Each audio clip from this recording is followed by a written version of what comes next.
Thank you. So welcome everybody to the Black Developers Conference, and this session is actually unlocking government funding for real estate development. My name is Lygia Saltor. I'm with the Department of Economic Inclusion. I've been with the City of Cincinnati for roughly 20 years. Started out in contract compliance, and then I moved into development. So I worked along with Roy Hackworth here in DCED, did housing development, and then the previous mayor, one of the top 4 initiatives was economic inclusion. So I said, I want to go back to economic inclusion and help our minority women and small businesses to help with contracting opportunities with the city. So that's currently where I am now as a deputy director. And at this time, I want to introduce our panel today. And we'll start off with Roy Hackworth, if he can go ahead and just do introductions and pass the mic. Name's Roy Hackworth. I don't think I need this. Roy Hackworth, Housing Division Manager, Department of Community and Economic Development, City of Cincinnati. I've been with that department maybe a little bit longer than you. Been with the city for about 20, 22 years. Happy to be here in the second year of the Black Developers Conference.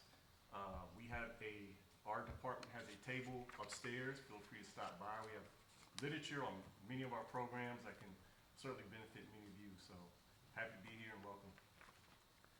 And hi, I'm Michael Tuning. I'm a partner at AK Development. We do development work, construction, and property management in Cincinnati neighborhoods, such as College Hill, Over the Rhine, Evanston.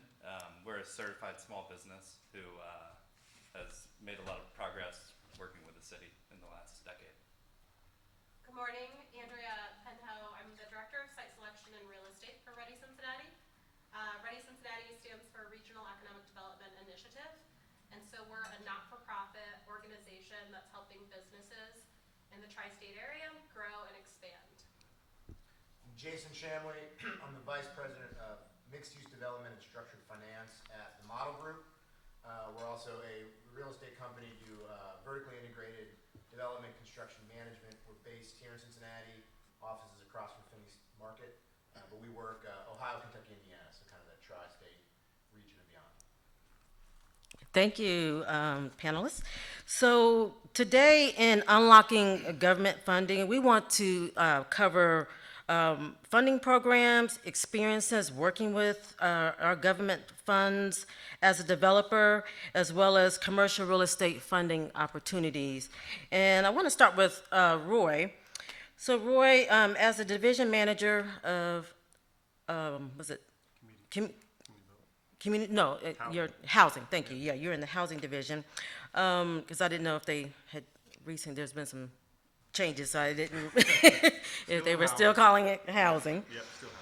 So can you kind of discuss and let everybody know in the room some of the overviews of city funding programs such as the tax increment financing program, gap financing initiatives, and then also maybe kind of highlight some of the tax abatement programs, because there has been some changes to the tax abatement program, as well as land sales and any other things that might be going on. I know there's also another new program that the department is partnering with CDF on. Yeah, our department as a whole, even though I'm in the housing division, we have a lot of different programs, a lot of different incentives. We do have property that we RFP. I'm not sure if you all knew that. The city has acquired property over the years. Some have buildings on them. Very few have buildings because we try to unload those because those are more of a liability for us. We do have vacant land that we often put out for RFP. And we do have a listserv list upstairs at our table. So if you put your name, email information, we'll make sure we add you to our listserv. So as opportunities become available, we'll get that out. But in terms of gap financing, we have a number of programs. We have our notice of funding availability. That's something that we release annually. Usually comes out the first quarter of the year. That's an opportunity for developers to seek gap financing. And we really look to fund affordable housing, mixed income housing developments, typically have anywhere from $3 to $5 million a year available for that, and it's a mixture of different funding sources, local funding sources, state funding sources, federal funding sources. And aside from direct cash, we also have tax abatements. We have residential tax abatement program. If you are a developer of single-family housing, that's a good benefit for your end home buyers. They can get a tax abatement up to 15 years, depending on where the house is located, where you get basically 100% abatement on the improved value of the home, whether it's land that you're building new or whether it's a renovation. We also have a commercial tax abatement program that's for residential properties, as well as commercial properties like hotels, office buildings. But in terms of housing, because that's where I work and primarily focus, we do have a commercial tax abatement program for multifamily structures, 5 units and higher. That you can also be awarded up to a 15-year abatement, up to a 65% net value of the improved value of your development. And tax increment financing, the city has roughly 30 TIP districts around the city. These are areas that are designated. They have to be at least, I think, almost 300 acres. But there are areas that are designated, so when there are improvements in those particular areas in terms of a real estate, a portion of that value goes into what we call a TIF fund. And that TIF fund is what we can use later to do public improvement projects. We can also use it to help support housing development. We have applications online where you can complete an application and get access to those funds as well. Because those are in specific districts, whatever development you're trying to do has to benefit that particular district. And we do also require that you engage the community council. Like I said, those funds can be used for a number of things, public improvements, housing, and it's important that you engage the community, let them know what your thoughts are, what you would like to do, and just kind of have that dialogue so we can end up having a win-win. That is very important when you spoke on community councils. Yes. A lot of people don't realize the community councils have a lot of influence on the projects within the neighborhoods. So can you elaborate a little bit more on that relationship and what that process and how that's involved also in the NOFA process? Yeah, so community councils, they are kind of the governing entity of the community. They have boards. Most of them have monthly meetings. So we quite often, we have a couple developers up here that have experience in communicating with community councils, but it's very important that you engage them. Like I said, they have residents and stakeholders from the neighborhoods attend their meetings. You can't go and touch everybody in the neighborhood, but that's kind of like your opportunity to get in front of the city council. They'll pull the residents, the business owners, the homeowners. They'll pull those people into those meetings so they can hear exactly what you're trying to do in their neighborhood. And that's important for us, city, to make sure that we engage the community as much as we can with these public sources. And that buy-in actually helps in the NOFA process? Yeah, it does. Part of our notice of funding availability, you have to have an engagement plan. If you have not engaged the community already, you need to identify what your engagement plan is. There's an expectation from us that you engage the community, not just on the front end of your project, but as the project is progressing, that you continue to engage them, because things can happen. A funding source happens to fall apart. Maybe you got to reduce your scope and change your project a little bit. Certain communities are they have a lot of opinions on what they want the development to look like. If you're in a historic neighborhood, a lot of times they want to maintain that historic fabric, that historic architecture. So community engagement is very important to us, and we certainly relay that to anybody that we work with. And that's also a part of your scoring criteria when your application is being reviewed through that process. There are points, so you want to get the maximum amount of points for your proposal, and so that weigh-in is important. Yeah, and then I'd like to say one more thing. As part of tax increment financing, there is a city-mandated community engagement session that's facilitated by our Department of Planning, where we'll do a virtual meeting, and it's not really just the neighborhood that they reach out to where the development is occurring. It's really a broader area. So any stakeholder that's there, they can attend that virtual meeting, and they engage the community to see what you like about development, what you don't like, whether you're indifferent to it, whether you support it, whether you oppose it. And then they take all that information and they synthesize it into a report, and then that report is sent to City Council. So when the legislation goes before City Council for the appropriation of those TIP funds, City Council will know how the community feels about it. So the city's strategic priorities for funding projects, I know Councilmember Harris has his 5 points. Can you touch a Yeah. little bit on that? Councilmember Harris issued a motion maybe a year or two ago. He really wants more, he wanted us to focus our notice of funding availability on making sure we really are hitting 60% AMI and below. He also wants to see more mixed income development. We're a big supporter of that. We feel like there's more opportunities there when you have mixed income, when you have people from different socioeconomic backgrounds living in one development, and just provide for more opportunity. And 60% AMI, can you explain that for some new Yeah. entry into this arena, what that means? 60% of the area median income, HUD publishes those numbers annually. They look at census data, they look at density, they look at a number of factors, but they determine for a particular area what the income limits are. Generally, when you're looking at federal funding, you're looking at projects that support 80% or below of the area median income. Depending on the funding source, you might have to include some 60% or some 50% AMI, but it's HUD's attempt to make sure that we're targeting federal funds towards those who most need to benefit from that. I have a question. Around abatements, when are abatements awarded? I mean, I've owned a property for about 23 years, a 6-unit apartment building. And I'm thinking that's long past for me, opportunity to get an abatement in that particular scenario, but I'm looking to completely rehab the whole building at some point. So when are abatements awarded in the process? Right.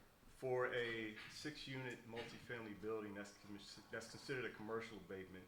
So you'd have to apply for the abatement to the city first before you start your construction, and it would have to go to City Council to be approved. And that process can take anywhere from, I don't know, maybe 4 to 8 weeks. Now with the residential tax abatement program, which is 4 units and below, that one you do your renovation or your new construction first, and then you apply to the program. Once you apply, and we see cost documentation, and long as all the work was permitted, it has to be permitted where permits are required, we can approve it. We send the abatement approval over to the county. They are the ones that assess the property values, not the city. The county is the one that assesses your property value. So if you feel like, hey, I put more money in this than what I'm getting credit for, the county makes that determination. All we do is say, hey, based on their submission, the project, everything we've looked at, we approve it for this level of abatement for however many years. So if they determine that, hey, your project increased by $100,000, you can get an abatement on that $100,000 for up to 15 years. I'm sorry, housekeeping rule that I didn't mention at the beginning of the session. We're going to do Q&A at the end, so I apologize, but if you could write and jot down your questions so you won't forget, because I know that's me. And then we'll get through each panelist, and your question might even get answered after they complete their piece. But wanted to move on to, and we'll get back to some of the other federal and state and local dollars and talk about some of the strings attached to those funds, because that's also important. But we'll, moving right along to Michael Chewing. So he's with 8K as a partner, 8K Development. So I know when I was in DCED, you all were just starting out and started out with a single family unit, and now you've obviously have grown significantly. And so we'd like to hear about some of your projects that you're currently working on, some of the projects you've been afforded to in the past with some of the city dollars, and then maybe talk about some of those challenges. Yeah, great. Thank you so much for setting that up. So, can you not hear? I think they're asking for the mic. Because they're recording. Oh, Check, check. Hello. Is this working? All right. Thank you. Sorry about that. It's probably better for my vocal cords anyways. So yeah, thanks for queuing that up. 8K started with $8,000 investment in a Northside single-family home in 2009. And this was at a time when economy was tough, and two of my other partners just decided to tear the house apart and put it back together themselves. I think they made $5 an hour for a year. Did that a few times in Northside and identified, over 5 years. In 2014 or 15, we identified a 4-family in Northside, that's on Apple and Vandalia, that was kind of the same project scope. It's a shell. There's not a lot of value in the building. We're like, we can do this one. We went to identify how much it was going to cost, like you should always do if you're looking at a project. Identify how are we going to pay for it, and we didn't have enough money. We're $130,000 short. I remember of $600,000, which was like the world to us at the time. We're like, how do you make that at $5 an hour? Like, it's going to take a lot of work, right? So that was our first city-funded project. We identified a building that was important to the neighborhood that obviously needed investment because it was blighted. We had an opportunity to make some affordable housing in it as well, even though it's only 4. And we applied through the City of Cincinnati's NOFA program. I think we won it on our first time. It was our first introduction really to the city, and the project went well. We probably should have asked for $300,000, but we faked our way through it and finished the project by just not paying ourselves. So fast forward to last week, we closed an $8.5 million project with the city. Oh, thank you. Yeah, congratulations. We have done about 10 different NOFA or TIF projects. They all have levels of tax abatements. They've really become core to our business model, because what we're identifying are really problem properties that are not a good investment, that they have a gap in them, that require some sort of unique and layered financing to make them make economic sense. Because we don't want to lose money. We would definitely our company wouldn't be where it is today.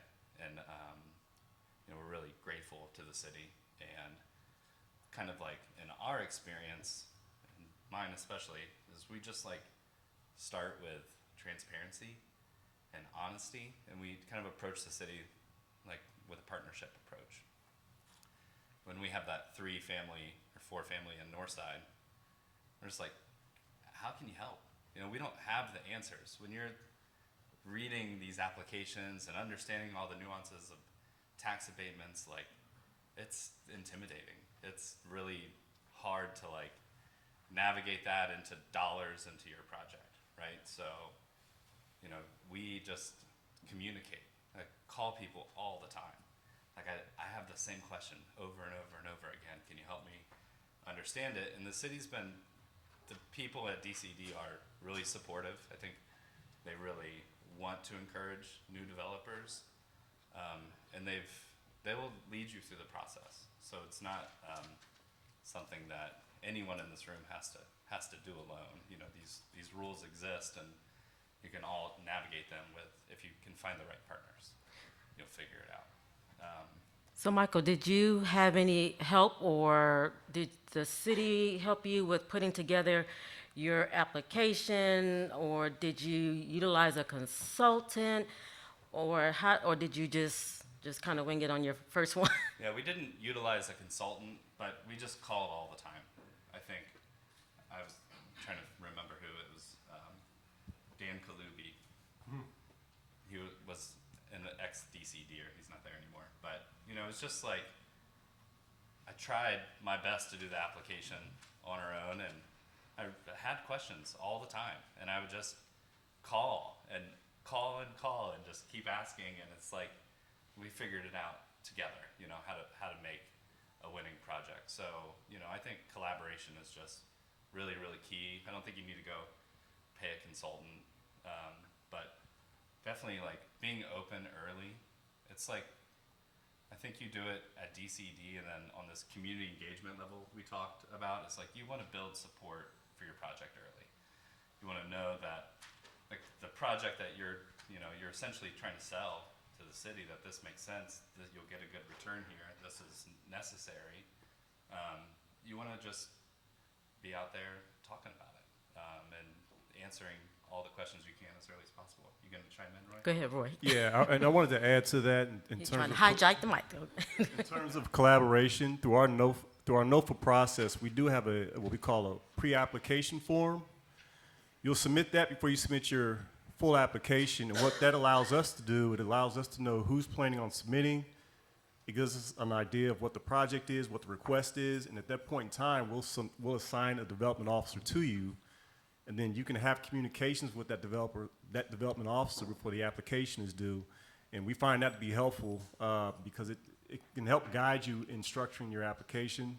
We're not going to do all the work for you, but we certainly are there to provide whatever support is needed.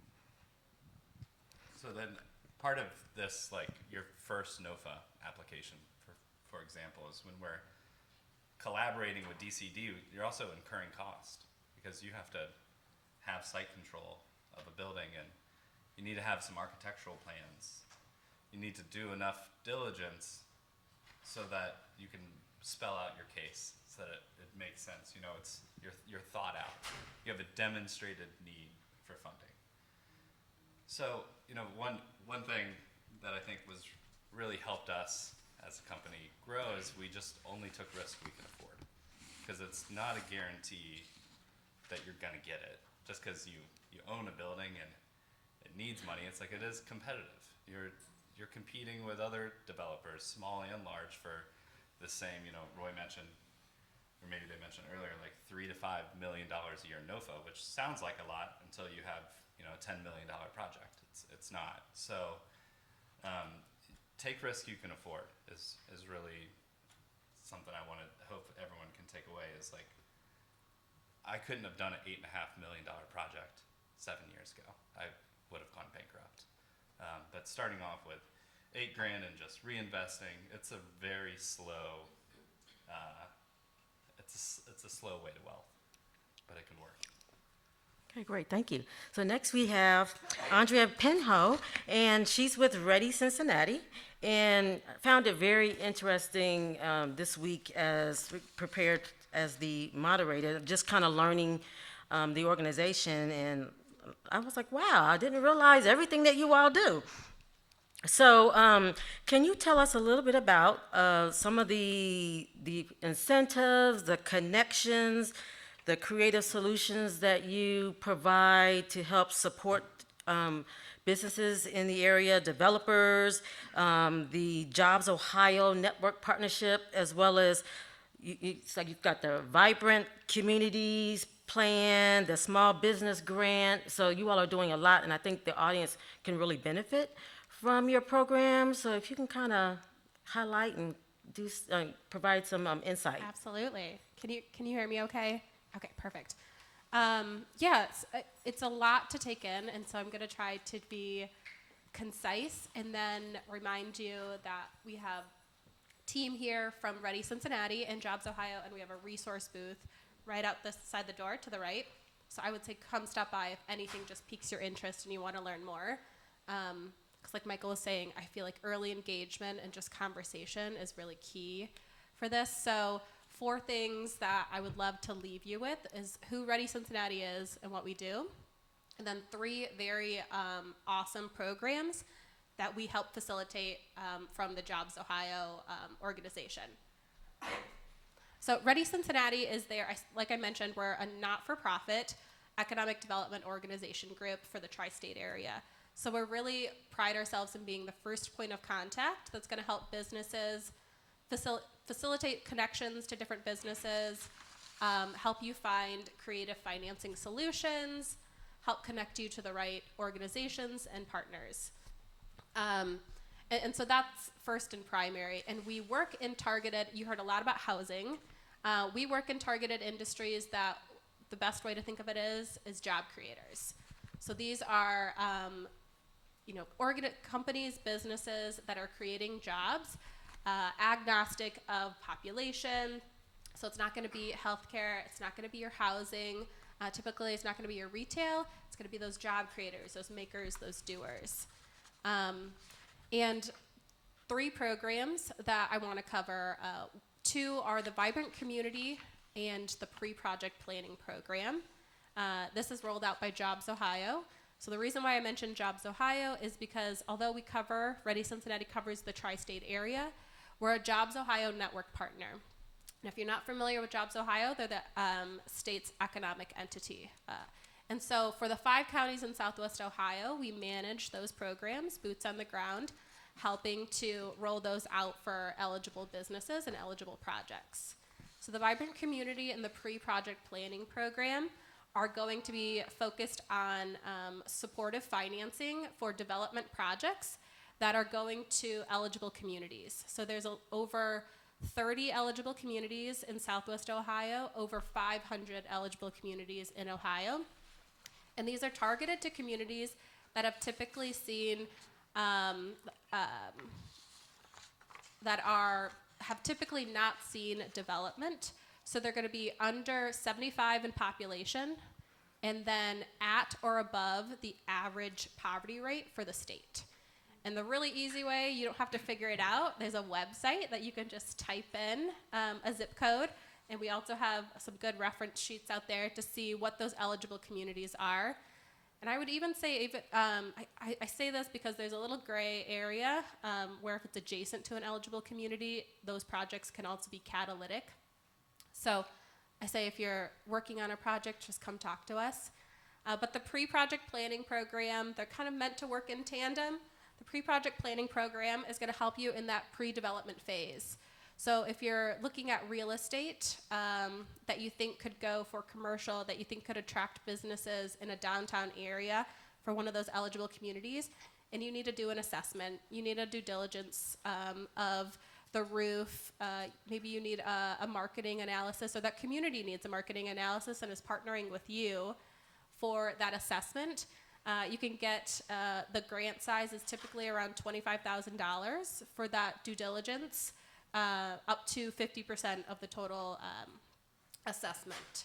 So that's a really important grant that can help just start those communities' thought process of how to redevelop those maybe blighted real estate in their downtown area or downtown areas that they just haven't been able to think about redeveloping because programs like this haven't existed. The next program is the Vibrant Community Grant. So this is same eligible communities, and that's to really initiate that next phase of development.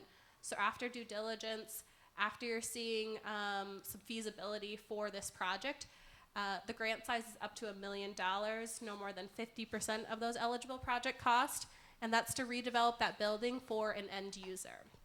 So it can't be purely speculative. You've got to have an end user, a business that you're working with that's going to occupy up to or a minimum of 30% of that square footage. So a really good way that we've seen communities throughout the state use this and businesses is local communities are working with their local businesses to partner on the reinvestment of their real estate. So therefore, you already have that anchor tenant and you're improving that downtown real estate area. So those 2 programs, and then I have one more program, it's the Small Business Grant. So those first 2 you heard are development focused. It's for the development project. The Small Business Grant is for you as a company. And this grant is focused on minority ownerships, women ownership, veteran ownership, or ownerships with someone with a disability.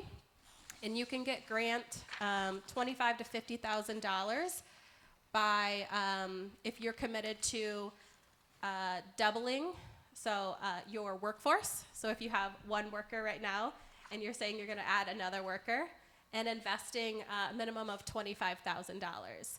And that can go into lease improvements. There's a number of different eligible investments for that. Lease improvements, product improvements, technology that you might be needing to invest in. And then that is anything captured within the 3 years. So you have 3 years to hire, 3 years to make that investment. And that grant's been very impactful to a number of well-known companies in the area.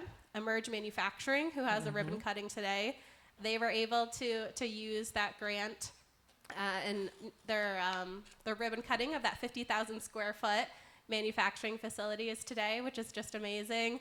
Triversity, Kiker Development, Kiker Construction have been able to use that grant.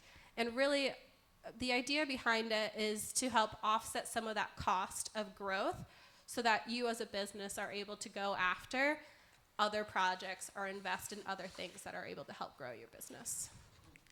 Yeah, and that's exciting news. And I think there was one other, like Jostin is another business that was Yeah. able to take advantage of that, Skin by Brownie. So the program does work. And can you elaborate a little bit more on the access to state and federal funding that Ready actually helps provide? Yeah. The state funding is going to be through Jobs Ohio. So being the Jobs Ohio network partner, we roll out all of those incentives for Southwest Ohio. And each part of Ohio has a network partner. And then the federal funding or other state funding is really that Ready Cincinnati is that point of contact that you can go to. For those in the room, that might be a utility partner that you don't know how to reach. That might be Ohio Department of Development that has a number of different programs that you could tap into. It could also be facilitating connections at the local level, maybe your county, a port authority, or the municipality. So understanding that our team might have a Rolodex of people or programs at the state and federal level that we can help point you in the right direction to. And so also the NOFA requires that you have a market study. Is that correct, Roy? Yeah. So there's some funding there to help you with that. So keep that in mind as you're working on your project, because market studies are not cheap. So if you can get a grant, that would be a great opportunity to help leverage the cost of your project and putting that project together. So next, thank you, Andrea. Our next panelist, Jason Chamley. He is the Vice President of Mixed Use Development with Model Construction. And Jason and I had some conversation earlier this week, and we were trying to look at outlining what we would discuss today, and kind of came up with the 5 W's, and how to apply that to your project. It kind of rolled into that, so we kind of made that up, and it was sounding really good. So let's kind of share with the audience the 5 W's and how to apply that to your project. Yeah, thanks a lot. Good morning. Excited to be here with you all. This topic, government funding, it's a really big one, and it could be a conference unto itself.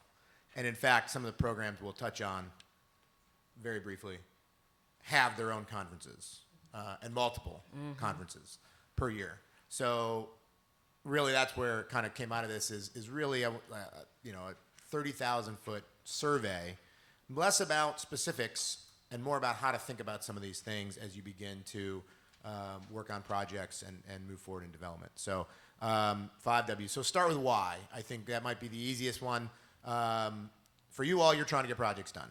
As noted before, oftentimes the cost of a project and the value of a project that we could support with private sources, debt and equity, don't match. So the proverbial term in our biz, the term of art is the gap. So there's oftentimes a gap, and that's where these types of sources could help fill the gap to get a project completed. On the public side, why do they do it? Well, it's policy objectives, and there's a whole host. We've heard some of them. It might be small business development, commercial development in business districts, housing, affordable housing, revitalization of underinvested communities, job creation, economic development. So there's a whole host of reasons why the public sector might want to invest and provide funding. And that's important as you get into project. Matching up your project with the why of any given program is really important to have a winning application and narrative. So the why maybe is obvious. It's maybe why a lot of you are here is, hey, I need the money. I know why. Now, how do we do it? So then kind of moving down to when. So when is really important, as mentioned a little bit before, but you're managing a real estate project. If you're going to pursue government funding of any kind of program, building in the when to your project management, to your schedule is really important. Most of these programs are annual funding cycles, sometimes twice a year, biannual. Some programs, like TIF, might be more rolling. So you have a need, you just go apply, and then you negotiate with the city. Not necessarily a funding cycle. But they're oftentimes very competitive. And so building in, the timeline from, hey, when am I going to apply versus when am I going to find out if I won? Those are not the same dates.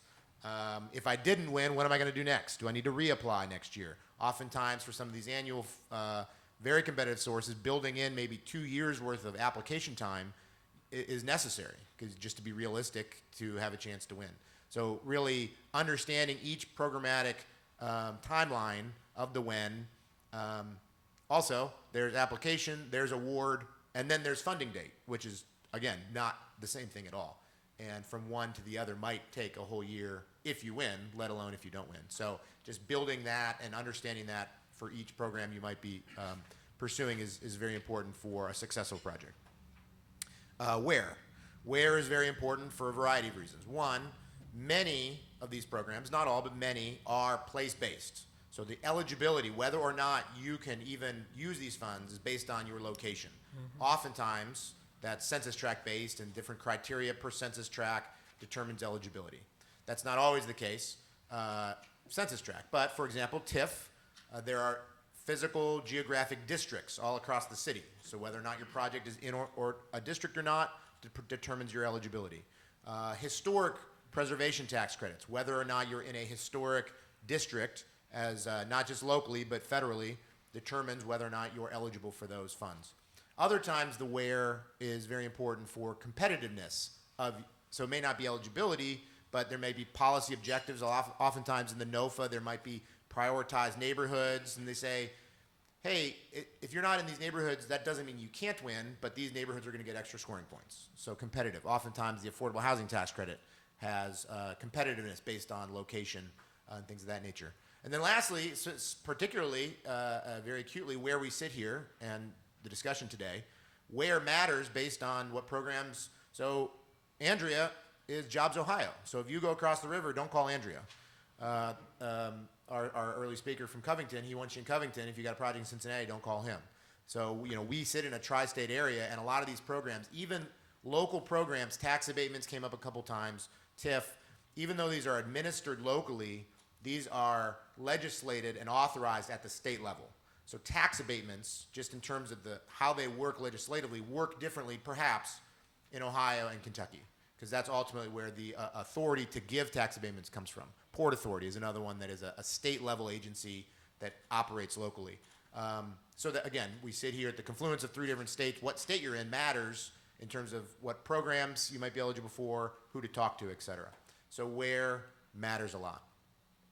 All right, probably what most people here are interested in is what? What are the programs? Tax abatements and TIF, and like I said, we can spend all day and all weekend talking about and deep diving into all the different programs. So I just, very quickly at a high level, again, beyond local, really the 3 big programs in our world, in our space, for funding that are meaningful and have driven a lot of the development that we've seen occur in our region and community. One, they're tax credits. So instead of the government giving you money, they are awarding tax credits that then go to an investor to offset their investment in your project. So they're kind of engaging the private market and using the tax code in that way. So the 3 big ones are the affordable housing tax credit, and there's different versions of that. Also, it's formally called the low income housing tax credit, or LIHTC, or LIHTC, if you've heard that acronym. So it's very strong, it's very powerful. It drives a lot of, particularly the lower income housing, 60% and below, that is really too low to support much private investment. So that's a deeper subsidy. It's very impactful, it is very valuable, it is very effective, it's very competitive. Ultimately, in my view, we just need more of it, but it's very constrained. There's not nearly enough to go around, and so a lot of project management and strategy and development in that space is about how to be competitive and how to win the award. So there's way more demand for it than there is supply of the credit. There also, so that's federal program. Recently, in the last year or so, the state created a matching state affordable housing tax credit program and credit. And so whether sometimes they go on the same project, sometimes they're kind of geared toward different types of projects, but the state also has its own LIDIC credit. The second one is historic tax credits. So this is run by the National Park Service as the federal government is preserving historic assets. It's a little awkward because obviously the National Park Service is more about Mount Rushmore and Yosemite, but that's this idea of national assets is kind of where they slotted in historic buildings. And so again, it's a whole subsector. There's a whole conferences around this. This is I always say, this resource from a federal policy objective is around design and preservation of historic assets. But in our communities, Cincinnati, Covington, around our state and other states, really it's a de facto urban development program because that's where all the historic assets are. There's no historic preservation happening in Mason. It's here, it's over the Rhine, it's Covington, it's Walnut Hills, because that's where the historic assets are. And oh, by the way, that's also where historically in this, for 20, 30 years where disinvestment was occurring, and therefore the need for reinvestment and government funding to help support reinvestment is occurring. And so that's where kind of that confluence is where that credit has been most valuable.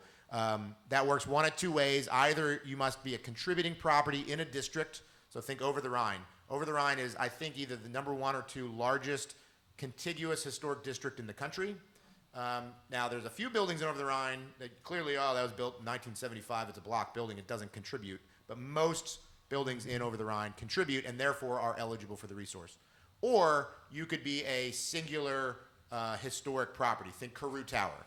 That is listed on the historic register as a historic building and therefore eligible for these resources. Again, that's a federal tax credit. That one is by right, as long as you meet all the design and construction requirements. The state also has a very impactful matching state historic preservation tax credit that follows the federal. So as long as you do everything for the federal, you also get the state.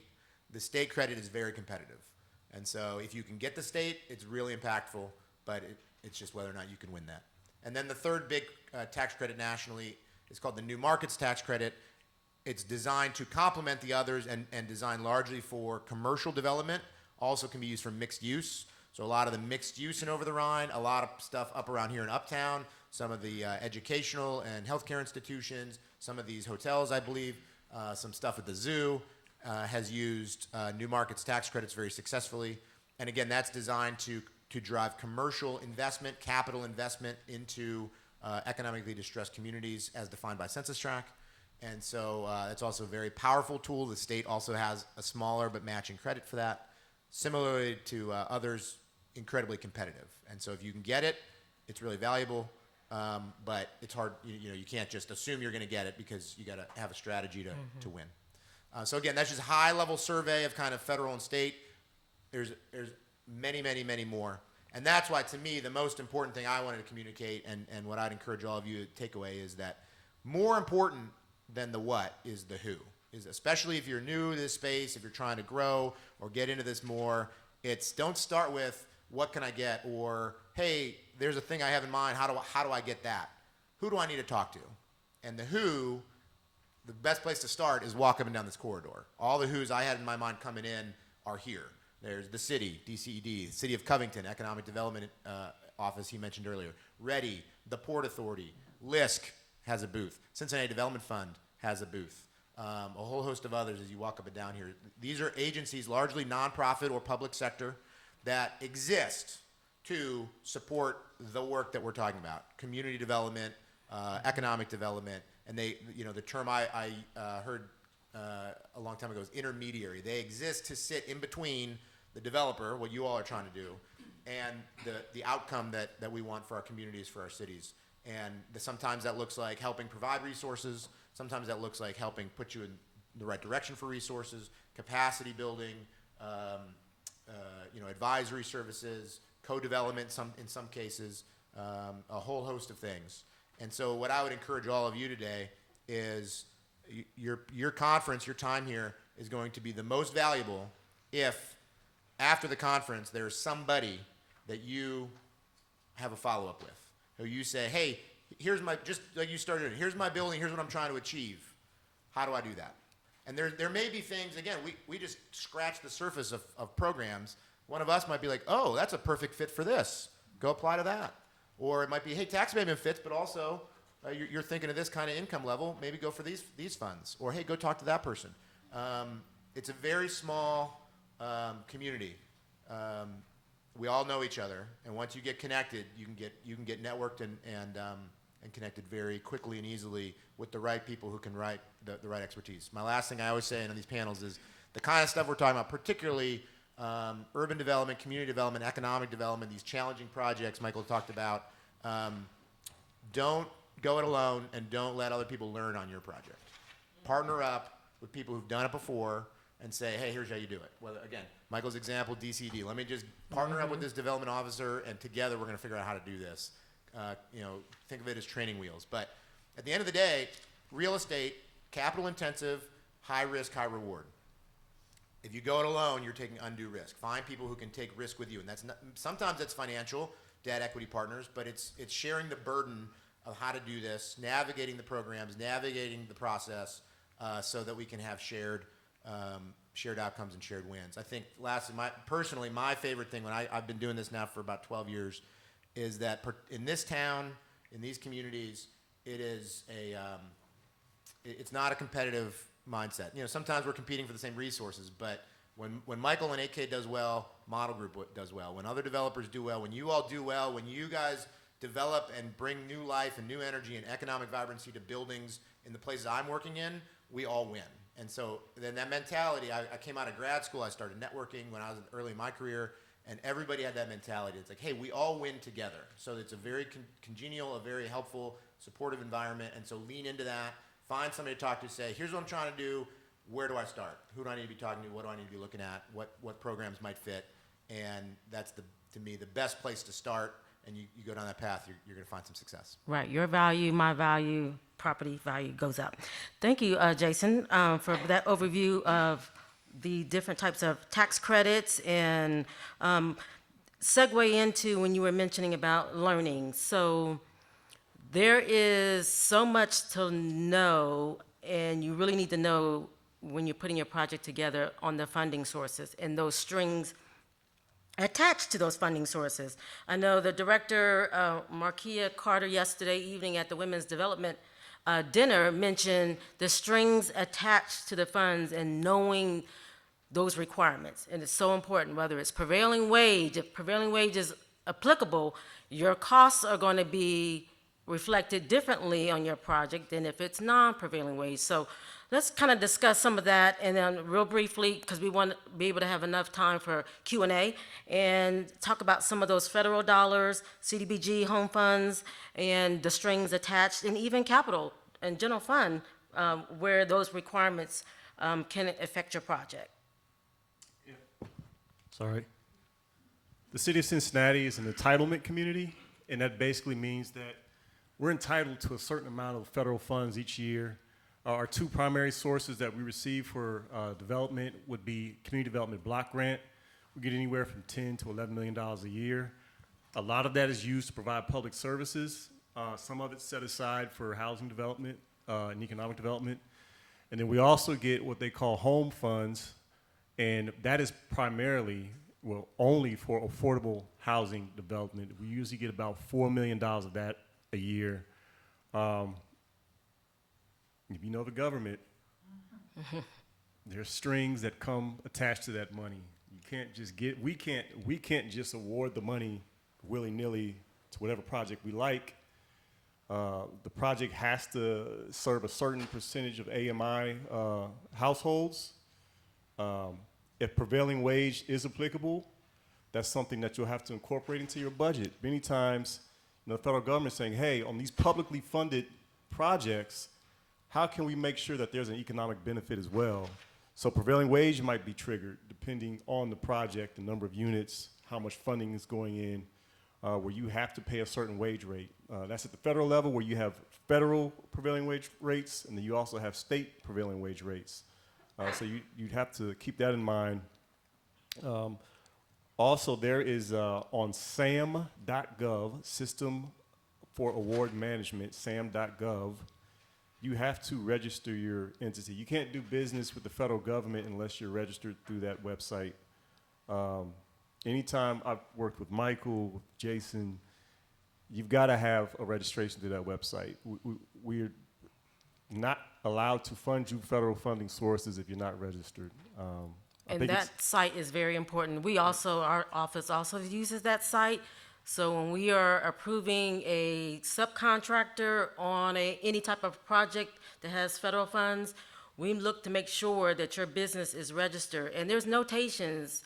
If your business has been debarred because you maybe didn't utilize those funds correctly, then there will be some notation there. So that's very important to make sure your business is registered so that you can be able to participate on city projects. And that's for federally funded projects. Yes, federally. Our local dollars, you don't need that. But if you want to position yourself to be able to have these opportunities to work on some of these federally funded projects, or to receive federal funds to do your own project, you'd want to make sure you do that. Also, with economic inclusion here, we have goals in our contracts where we want certain percentage of opportunities to go to minority businesses, minority contractors, women contractors. And so that's very important to register your business as well as get your business certified. Yep. You're in development, get your business certified through our office. That's the Department of Community and Economic Development. Excuse me, that's your department, the Department of Economic Inclusion, and we actually do the certification. And there's no cost. Your taxpayer dollars pays for that. So we want to make sure that your project gets extra credit. If your business is certified, that will also help you. Yeah, and then there's a directory on their website where you can look up those different firms, women-owned businesses, minority-owned businesses. If you feel like you qualify, you can get with their department, get yourself certified. And like I said, a lot of the model group, 8K Development, they're looking to provide opportunities to these type of firms, and we'll often direct them to this directory so they can see who's out there. I think you can even search down to the neighborhood where You can actually search by zip code. product, service, Trade, description yeah. of the trade, commodity codes, because we require our primes or developers, we require them to subcontract to minority, women, and small businesses. So I know 8K, they are SBE certified, so they also get credit there. So it's important for that certification. It's good for 2 years, is to keep that certification so you never know when it will come in handy. Yeah. And so now we're going to open it up, so because I know we've got about 8 minutes. So we have a question in the back. Ma'am, yes, go ahead. Hi, everyone. I'm Alex Porter, Development Advisor at National Affordable Housing Trust. And my question for you guys is about one thing I don't think you guys hit on too much is the experience requirements. So, like, we talk about, like, applying for low-income housing tax credits. You can apply for those if you haven't had them before. So, if you're a new developer, can you talk about, I guess, with AK, with Model Group, some of the things that you guys did to become co-developers so that you can be grandfathered in to be able to apply for different sources of funding. And then also with the city and Ready, some of the things that you guys are doing to support new developers in gaining that experience so they can be competitive applicants, or anything you're doing to support new people who are going to automatically be crossed off because they're new. Good question. Yeah, that's a great question, and I'll start with that one because I have a lot of real experience for that. It's like the first time you're asking for money, you're proving yourself. And the system's kind of set up to be like, well, who are you? And like, have you done it before? And show me that you got money in the bank, and show me that you have a construction company. And like every level of growth that we've had as a company, we're hitting that. Like, we have a project. Like, sorry, I'm starting to stumble. We've always wanted to do a low-income housing tax credit project. We've done a lot of like city-funded projects with affordability, and we've been working up towards that goal of being a low-income housing tax credit developer. So one of those things in the application is basically like, have you done it before? And if you haven't, you're not qualified, which is a crazy system. But there are people in the city who will partner with you. So right now, 8K is in a partnership with Over the Rhine Community Housing to develop a 57-unit affordable housing project at Vine and Polk. So it's really like, to what Jason was saying earlier, like, don't go at it alone. You have to like partner up. Don't let people learn on your projects. It's like, find the right partners and you can get across those hurdles, but you're definitely not, no one in this room is gonna start off with a 57-unit LIDIC project, because it's impossible. You have to work your way up there incrementally. Yeah, I was going to add to that. I mean, the term you use, partnership's the key. Your question is a can of worms, because it's a real issue at least in Ohio. That's the Affordable Housing Tax Credit is governed by a state agency, OFA, Ohio Housing Finance Agency. We've run into it a lot. There's a lot of people we would love to partner with, whether that's development capacity to kind of lend our capacity to help them grow, or construction. We can then help them on the back end with construction if they don't have that capacity. But at OFA, you must, to your point, have done it before. But conversely, developers have very tight caps on how many they can win. And so for a company like Model Group, that about half of our business is affordable housing development, we say, hey, I'd love to partner with you, except that now that's going to restrict me from getting another project I'm going to work on. And it's a perverse incentive. We've, in our advocacy and discussions with OFA, we're trying to highlight this. This might be an opportunity for folks like Councilmember Harris or others to elevate that, to say, look, the way the rules are set up, we are actually preventing what should be happening. We had got connected. We still are in partnership with a developer, a minority-owned, female minority-owned developer in Toledo, Ohio, connected through LISC, whose booth is right out here. Again, the partnerships. And we were exploring that, and we said, hey, they want to apply for a LIDIC deal in Toledo. We can be some of that capacity and help them. But it became like, well, if we're going to do that, then there's something else we can't do because of the way this is set up. And so Sounds like lobbying for some change. I think there's a both and. Definitely the partnerships and finding partners who can help in that capacity, whether it's specific to that program or others who do have the experience that can come alongside you. But also an opportunity for some of the folks here that are more connected politically or political leaders to elevate those issues to Columbus. Okay, next question. Anybody? Yes, sir. I guess my question, Anybody got a mic? residential housing developments,